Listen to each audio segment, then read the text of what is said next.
Bonjour François Durper. Bonjour. L'un des plus grands spécialistes des États-Unis. Ce qu'on a vu est littéralement historique, on peut le dire vraiment.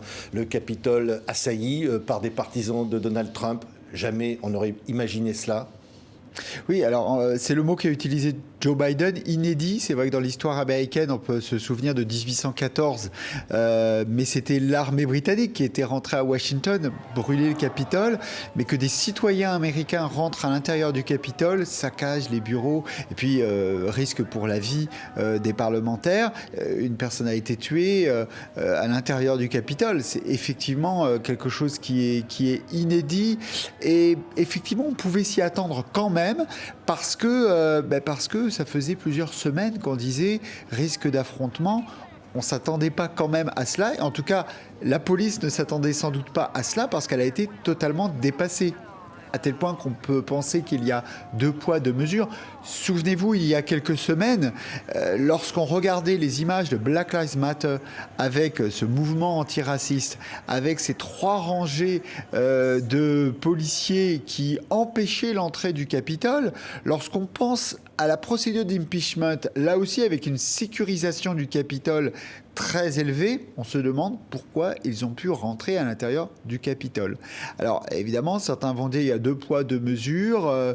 Sont-ce parce que c'était des patriotes blancs et favorables à Donald Trump, au président américain? Donc, ordre n'a pas été donné de tirer dans cette foule. Est-ce que ça aurait pu peut-être provoquer un massacre? En tout cas, il y a une enquête qui est diligentée et sans doute bientôt de nombreux licenciements. C'est 1700 policiers qui sont dévolus à la police spécifique du Congrès. Oui, des images marquantes, je dirais des images historiques au fond, qui vont marquer l'histoire des États-Unis. Oui, et pour l'ensemble du monde. D'ailleurs, la plupart des politiques américains, qu'ils soient démocrates ou républicains, disaient l'image à l'extérieur renvoyée par la démocratie américaine. Vous savez que les États-Unis se pensent, c'est ce qu'on appelle l'exceptionnalisme américain, ils se pensent comme la plus grande démocratie du monde, pouvant donner des leçons de morale sur sa constitution, sur sa manière d'envisager la démocratie. Là, c'est effectivement un gros coup.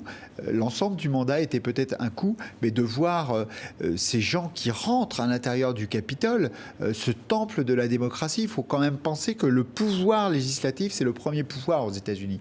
Les pères fondateurs ont d'abord défini ce que devait être la répartition des pouvoirs au sein de ce Congrès, avant de penser même à la manière d'élire le président. Oui. C'est quand même vraiment le cœur de la démocratie qui est touché, mais c'est aussi un aboutissement de 4 années d'un Donald Trump qui a dit « le peuple, c'est ceux qui ont voté pour moi ». Vous êtes mon cher peuple. Oui. Et donc, il n'a pas cherché... C'est ce qu'il leur a dit d'ailleurs en s'adressant aux manifestants. Oui. Il dit « je vous aime, vous êtes admirable ». Et donc, sans leur dire véritablement d'arrêter. Et non. Et c'est d'ailleurs le seul. Tous les politiques ont dit c'est absolument incroyable, il faut vraiment arrêter tout ça. Lui a dit rentrez chez vous à un moment donné parce que c'est un risque pour votre vie. Il n'a pas dit ce que vous faites est très mal. Et il a dit regardez, ils nous volent l'élection, je comprends que vous soyez en colère. Donc c'est difficile à analyser. Pourquoi? Parce qu'il y a quelques semaines, c'est une élection où 81 millions de gens ont voté pour le vainqueur, 74 pour le vaincu. Donc il y a une mobilisation massive, on va dire. C'est formidable. C'est incroyable pour la démocratie américaine que des gens votent, c'est positif. Et puis là, on voit des gens rentrer à l'intérieur du Capitole, on parle presque de coup d'État. Ça veut dire, est-ce que la démocratie américaine se porte bien parce que les gens se déplacent? Est-ce qu'elle se porte mal parce qu'il y a cet émotionnel et parce qu'il y a aussi cette contestation de la démocratie représentative? Parce que c'est une contestation de la démocratie représentative, d'aller s'asseoir comme ça dans le bureau de Nancy Pelosi, la chef de la Chambre des représentants, de voir ce monsieur s'asseoir à la place du chef Mitch McConnell des Républicains au Sénat. C'est extrêmement frappant. Oui. Ceux qui doivent s'asseoir dans ces places-là, ce sont des gens élus. Oui. C'est ça la sacralité de la démocratie et de la représentativité. Qui vacille. Et le responsable, c'est Donald Trump. Avant ces événements, on l'a vu apparaître devant ces foules, les haranguant, leur disant on va marcher vers le Capitole. Oui, il a créé la nation qu'on appelle maintenant la nation MAGA, Make America Great Again, et c'est une nation dans la nation. Et il les appelle. Alors comment on les définit ? Ils sont à la fois anti-système.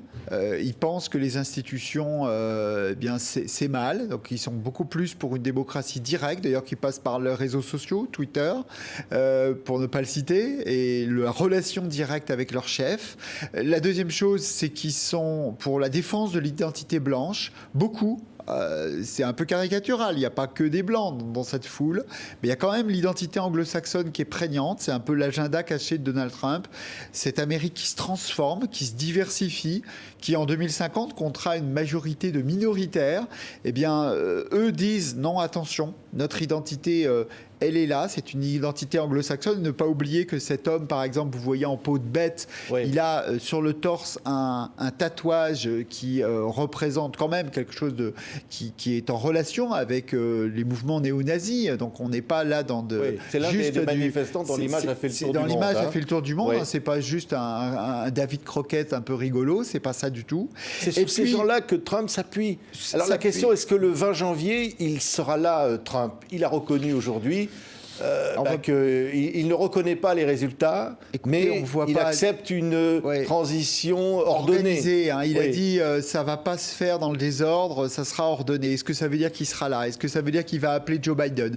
Est-ce que ça veut dire qu'il ne sera pas en train de jouer sur son golf pendant que l'Amérique regardera le processus de transition ? Rien dans la Constitution ne l'oblige à inviter Joe Biden à la Maison-Blanche et à faire la transition telle qu'on la connaît tous les 4 ans. Rien ne l'oblige à faire ça. C'est simplement que normalement, la transition, elle doit être pacifique, que la démocratie repose sur les bons perdants et que les élèves américains apprennent ça, de respecter le verdict des urnes. Ce n'est pas le cas, il dit qu'il ne le reconnaîtra jamais. Il dit qu'il se battra. Oui, mais il y a deux choses. Le jamais, chez Donald Trump, c'est le jamais du moment. Donc, ce n'est pas le jamais du temps d'après. Regardez déjà hier. Allez au Capitole. Non, soyez pacifique. Non, retournez chez vous. Mais vous avez raison d'être en colère. Je ne reconnaîtrai jamais. Là, je commence déjà à reconnaître que j'ai perdu. Donc, est-ce que dans une semaine, on n'aura pas Donald Trump avec Joe Biden pour une transition normale ? Ça, on ne peut pas le dire. Ce qu'on peut dire simplement, c'est que, effectivement, il y a un rapport au temps qui est très particulier chez Donald Trump, et c'est pas pour rien que Twitter est son outil de communication, parce que c'est le temps présent, et ils se sont pas comptables de ce qu'il a dit quelques minutes avant. Ils se sont pas comptables, notamment, des signatures des présidents précédents. C'est important. C'est le temps présent qui compte. Et puis, la deuxième chose, c'est la question de la vérité, qui est fondamentale. Ces gens-là ne se disent pas on fait un coup d'État, ils se disent on rétablit la démocratie parce que vous nous avez volé. Et je vais vous dire, là on n'est pas à Washington, on est à Paris. Vous allez aujourd'hui à Paris, vous avez des gens qui ne sont pas forcément trumpistes, qui ne sont pas forcément à droite, qui ne sont pas forcément à gauche, mais qui pensent que Trump a gagné l'élection, qu'on nous ment, qu'il y a un vaste complot depuis John Fitzgerald Kennedy. Assassiné par qui ? Peut-être des pédophiles. Un mouvement, vous savez, le mouvement QAnon. Mais il a des dérivés un peu dans tous les pays du monde. Ça veut dire on s'annonce une contestation permanente, François Dupert, de la vérité. C'est-à-dire, y compris peut-être des possibles affrontements. Alors peut-être, maintenant, c'est vrai qu'on a beaucoup dit affrontement, et puis finalement, ces images sont terribles, mais il n'y a pas eu de guerre civile, on n'est pas dans une guerre civile américaine, mais cette question de la vérité, je pense qu'elle est cruciale. Elle est cruciale parce que quand vous avez 68% des gens qui ont voté pour Donald Trump, c'est-à-dire 74 millions d'Américains, 68% d'entre eux, qui pensent que Donald Trump a raison en disant que cette élection a été truquée, alors qu'il y a 7 millions de voix d'écart, que les juges qui ne sont ni démocrates ni achetés disent non, cette élection n'a pas été truquée. Il n'y a pas de possibilité de contestation. Il y a eu des recours qui ont été faits et qu'on dit la vérité. On continue à dire du côté de Donald Trump qu'en Pennsylvanie, il y a eu plus de gens qui ont voté que de gens inscrits sur les listes électorales. On continue à dire du côté de Donald Trump que le vote s'est arrêté à 22 heures et qu'il était en train de gagner et ça s'est arrêté comme par magie. Tout ça, c'est faux. Alors, il faudrait passer des heures à démontrer que c'est faux, comme de dire que la Terre n'est pas plate. Vous savez, la dernière fois, j'étais dans un taxi, le monsieur m'a dit « Vous êtes un spécialiste des États-Unis, mais comment vous pouvez dire que Joe Biden a gagné? Vous êtes sérieux quand même? Vous savez bien que Joe Biden a perdu. » Je lui dis « Vous allez me dire que la Terre est plate ?» Il me a dit « Non, la Terre est légèrement incurvée. » J'ai dit « Mais ça peut nous faire rire. Ouais. » Sauf qu'il y a aujourd'hui des milliers de gens qui ne sont pas bêtes, qui ne sont pas fous, mais ça nécessite d'être expliqué, cette ère de la post-vérité qui est en train d'émerger. C'est pas simplement des divisions américaines comme dans les années 60 où il y a des guerres culturelles, les pro-avortement, ceux qui défendent le droit à l'avortement, les pro-armes, les anti-armes, etc., etc. Là, on a cette question de la vérité qui est cruciale. D'un côté, des Américains qui disent « Cet homme-là est le plus grand menteur. Il a menti plus de 20 000 fois, comme le dit le Washington Post avec son fact-checking. » Et puis de l'autre, des Américains qui disent « Vous n'allez quand même pas croire le Washington Post, c'est fake news. » Et le seul qui dit la vérité dans ce pays, c'est Donald Trump. Merci François Durper, c'est très clair. On va continuer de vivre ces événements évidemment sur TV5 Monde. François Durper donc était notre invité. Merci François. Merci Patrick.